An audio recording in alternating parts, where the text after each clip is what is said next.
السلام علیکم. په دې ویډیو کې غواړم تاسو ته د 11م صنف د ریاضي د 90مې صفحې د تمرین حل وړاندې کوم چې د مثلثاتي معادلو د سیستمونو په اړه کې ده. یعنې مطلب د مثلثاتي هغه معادلې چې د مجهولونو تعداد له یو نه ډیر وي.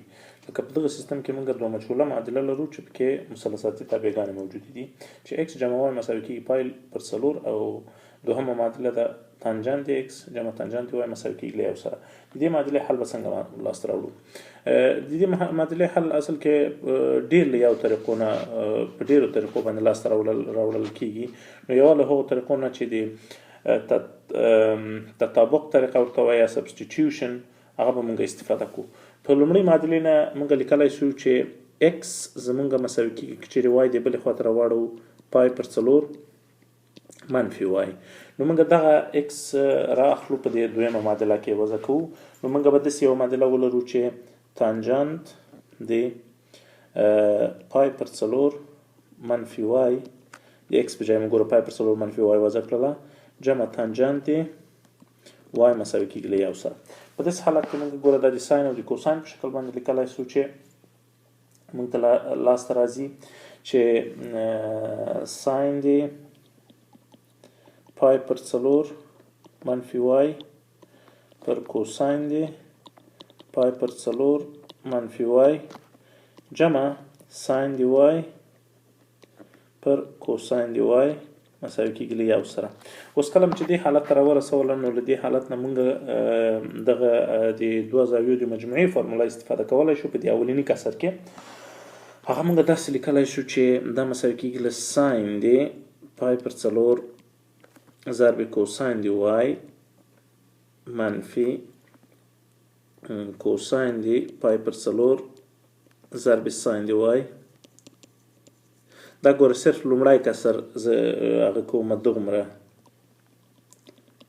دغه لومړی کسر باندې تر اوسه پورې کار کومه. دا بل کسر ته مې څه نه دي ویلي. او لاندې موږ لیکلی شو چې کوساین د پای پر 4 ضرب کوساین د y جمع چون علامه هلته منفي ده جمع ساین د پای پر 4 پر ساین د y. نو د دې دا ټول جمع ساین د y پر کوساین د y مساوي کیږي له یو سره. نو په دې شکل کې چې موږ کله ساین د پای پر 4 کوساین د پای پر 4 هر څه وضع کو پاس په صورت او مخرج کې موږ به داسې یو څه ولرو چې کوساین د y پر جذر د 2 ځکه چې ساین د پای پر 4 یو پر جذر د 2 ده منفي ساین د y پر جذر د 2 ځکه چې کوساین د پای پر 4 هم جذر یو پر جذر د 2 ده پر کوساین د y پر جذر د 2 ځکه چې ساین د کوساین د y یو پر جذر د 2 ده جمع ساین د y پر جذر د 2.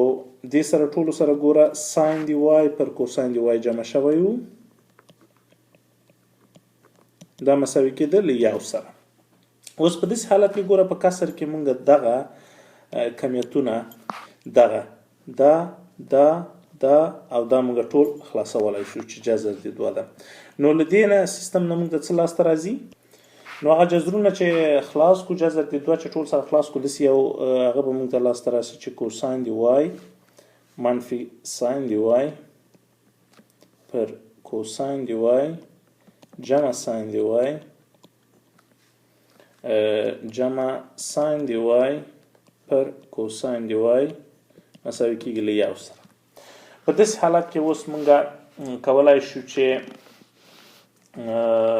د ساین او کوساین په ځای باندې هر چېرته موږ د مثال د که چیرې د کوساین y پرېږدو او د ساین په ځای باندې یو منفي جذر د لکه دغه شی وضع کړو لکه ساین y لپاره هر چیرته داسې ولیکو چې ساین y مساوي کیږي له جذر د یو منفي کوساین مربع د y. خو مخکې د دې له وضع کولو نه موږ دغه دوه کسرونه که چیرې سره جمع کړو یو له بل سره موږ ته څه لاسته راځي؟ دا دوه کسرونه چې کله یو له بل سره جمع کړو موږ ته داسې هغه لاسته راځي ګوره چې مخرج کې به موږ ولرو کوساین د y ضرب کوساین د y جمع ساین د y دا به مخرج مشترک شي. په صورت کې به موږ ولرو کوساین، ګوره دا تقسیم په دې اول مخرج که د قوس بالقوس سره خلاص شي، کوساین دی وای ضرب کوساین دی وای به کوساین مربع دی وای شي، منفي ساین دی وای ضرب کوساین دی وای، دا به د لومړي کسر مخرج په دې باندې بدل شي. او د دویم کسر صورت وبخي، د دویم کسر صورت به داسې بدل شي چې دا مخرج په دې مخرج باندې تقسیم کو، کوساین بل کوساین سره خلاص شي، ساین دی وای ضرب کوساین دی وای جمع ساین دی وای بشي جمع ساین دی وای کوساین دی وای جمع ساین مربع دی وای، دا به مساوي شي له یو سره. اوس په داسې حالت کې ګوره دا واضحه ده چې مونږ دغه منفي ساین کوساین مثبت ساین کوساین سره خلاصولی شو. نو په صورت کې دغه کسر چې په اخر کې ملاسته راوړ ساین وای کوساین وای منفي ساین وای کوساین وای سره چې خلاص په صورت کې کوساین مربع جمع ساین مربع پاتې کیږي. نو ځکه صورت یو کیږي نو دا ټول معادله طرفین وسطین شو کو په داسې یو معادله باندې تبدیلیږي چې کوساین مربع دی وای جمع ساین دی وای کوساین دی وای مساوي کیږي له یو سره. نو په داسې حالت کې اوس ګورئ دواړه طرفه که چیرې مونږ دغه کوساین دی وای کوساین دی وای بلې خواته واړوو او دواړه داسې ولیکو چې کوساین مربع دی وای مساوي کیږي له یو منفي د ساین دی وای په ځای باندې یو منفي کوساین مربع دی وای ولیکو او ضرب ساین دی وای ضرب کوساین دی وای وبخي. د ساین په ځای باندې همیشه یو منفي کوساین مربع وضع کوو، نو دلته به کوساین پاتې شي کوساین دی وای. اوس دواړه خواوې که چیرې مربع کو او له مربع نه خلاص کو نو موږ ته به داسې یوه معادله لاسته راشي او هر څه یو طرف ته راوړو، داسې یوه معادله به موږ ترلاسه کو چې هغه به وي 2 کوساین په طاقت د 4 دی وای منفي 3 کوساین مربع وای جمع یو به مساوي شي له 0 سره، داسې یو څه به موږ لاسته راوړو.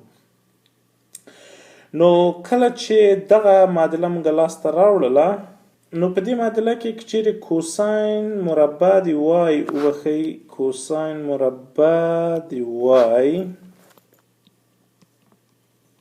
دې ته موږ یو حرف ووایو زد.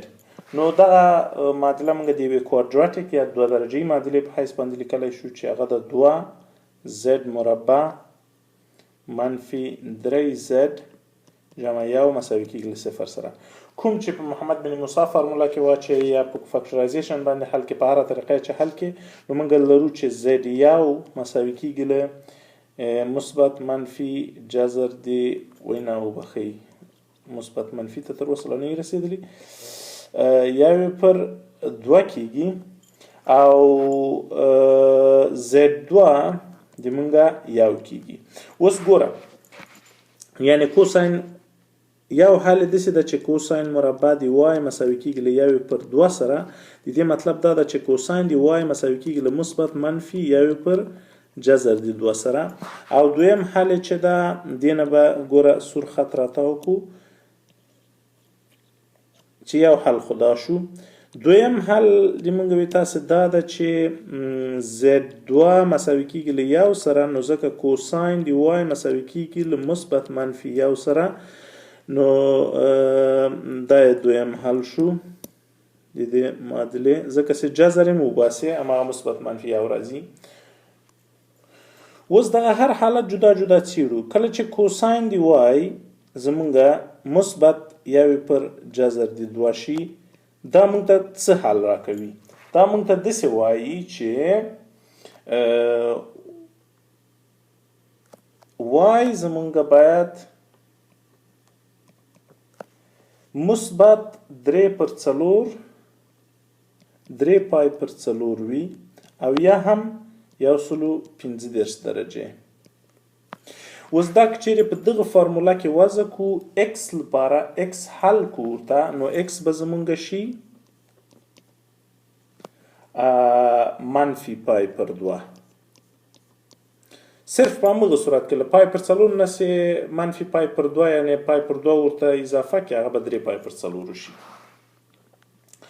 نو په دویم قدم کې څه شی ده؟ دویم قدم کې دا ده چې کوساین دی وای که چیرې منفي 1 پر جذر دی 2 شي په داسې صورت کې څه کیږي؟ په داسې صورت کې مونږ ته لاسته راځي چې وای باید پای پر 4 وي. وبخښئ دغه په منفي حالت کې ده، دغه په مثبت حالت کې ده، دا په منفي حالت کې ده، دا پاسنی دا په مثبت حالت کې ده. نو کله چې پای پر 4 شي وای او یا څو درجې شي چې 45 درجې هم کیږي، نو په داسې صورت کې بیا x څو درجې کیږي؟ x زمونږ په داسې حالت کې کیږي چې x باید 0 شي، ځکه چې وای کله چې پای پر 4 شو نو پای پر 4 منفي پای پر 4 همغه x موږ ته 0 راکوي. دا بل حل شو. اوس که چیرې کوساین دی وای زمونږ مثبت 1 شي په داسې صورت کې څه کیږي؟ په داسې صورت کې مطلب دا ده چې وای زمونږ باید 0 درجې وي په رادیان کې هم او 0 درجې په درجه کې هم وي. نو په داسې حالت کې x زمونږ باید شي، ځکه په دغه رابطه بیا استفاده کوو، x زمونږ باید پای پر 4 شي کله چې وای 0 کیږي. او په اخري حال کې چې هغه کوساین دی وای مساوي کیږي له منفي 1 سره ده، په هغه حالت کې وای زمونږ باید پای شي او یا 180 درجې. نو په داسې حالت کې زمونږ x باید شي څو درجې؟ x باید زمونږ شي په داسې صورت کې منفي 3 پای پر 4 منفي 3 پای پر 4. نو دغه حالونه چې شول دا مطلق یو بل سره تړلي حالونه دي. ګوره داسې نشو کولای چې له دې یو قوس نه یا وای راواخلو بیا د بل قوس نه بل x راواخلو او وایو چې دا د دې معادلې حل ده. د دې معادلې حلونه داسې دي لکه نقطې په یوه دوه بعده مستوي کې چې د هر x لپاره یو وای موجود ده، د هر x لپاره یو وای موجود ده. نو په داسې حالت کې هم دغه 4 وایګان دي، د هر وای لپاره یو جدا x موجود ده. دا شو د لومړي سوال حل. نو بیا هغه پیریاډیک حل لا تناهي حلونه هم سره چې په تمرین کې نه دي غوښتي هغه هم پیدا کولای شي. هغه په داسې صورت پیدا کیږي چې مثال n پای دواړو حالاتو کې ورته منفي کوي یا ورسره اضافه کوي، بیا به هم په دې حل کې تطابق کوي یا په دې معادله کې تطابق کوي. او په دویم سوال کې بیا داسې ویلي دي چې که چیرې x منفي y مساوي شي له پای پر 3 سره، نو ساین x پر کوساین x مساوي شي له 2 سره، نو د x او د y قیمتونه به څه شي؟ د همغه پخواني سوال په اپروچ باندې بیا موږ ګوره که چیرې د x په ځای باندې ولیکو x مساوي شي له پای پر 3 جمع y سره په داسې حالت کې، او د x په ځای باندې پای پر 3 جمع y ولیکو، او یا که چیرې دا طریقه هم نه کو په دې کې، ځکه چې په دغه بله معادله کې صرف معادله د x په حساب باندې راکړل شوې ده. نو موږ دغه منیپولیټ کولای شو، داسې منیپولیټ کولای شو چې ساین x به مساوي شي له 2 کوساین د x سره، ځکه چې طرفین وسطین کو دواړه طرفه مربع کوو، نو موږ به لرو چې ساین مربع د x مساوي کیږي له 4 ضرب یو منفي ساین مربع د x سره. نو په داسې حالت کې منفي ساین 4 ساین مربع د x د خوا ته راوړو، موږ به ولرو چې 5 ساین مربع د x مساوي کیږي له 4 سره. نو ځکه ساین مربع د x مساوي کیږي له 4 پر 5 سره، نو ځکه ساین د x باید مساوي شي له مثبت منفي 2 پر جذر د 5 سره.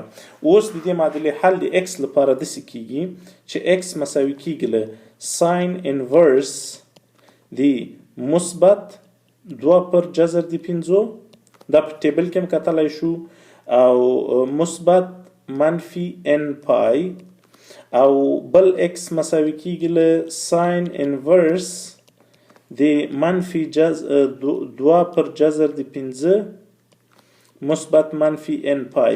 نو په دواړو حالاتو کې n چې ده n به یو پوره عدد وي یا به انټیجر وي، n به یو انټیجر وي.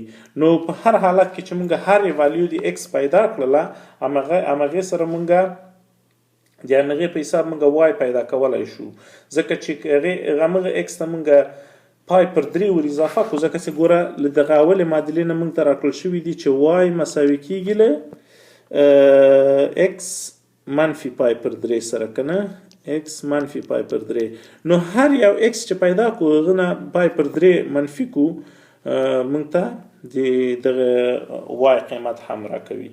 نو هیله ده چې تر اخره پورې مو ملتیا کړې وي. که چیرې تر اخره پورې مو ملتیا کړې وي هیله ده چې د ګټې وړ مو دا ویډیو ګرځېدلی وي. هیر مو نشي چې زموږ چینل ته سبسکرایبشن وکړئ تر څو له آینده راتلونکو ویډیو نه باخبره واوسیږئ او نورو ملګرو او دوستانو ته هم ورسوئ. ډېره مننه.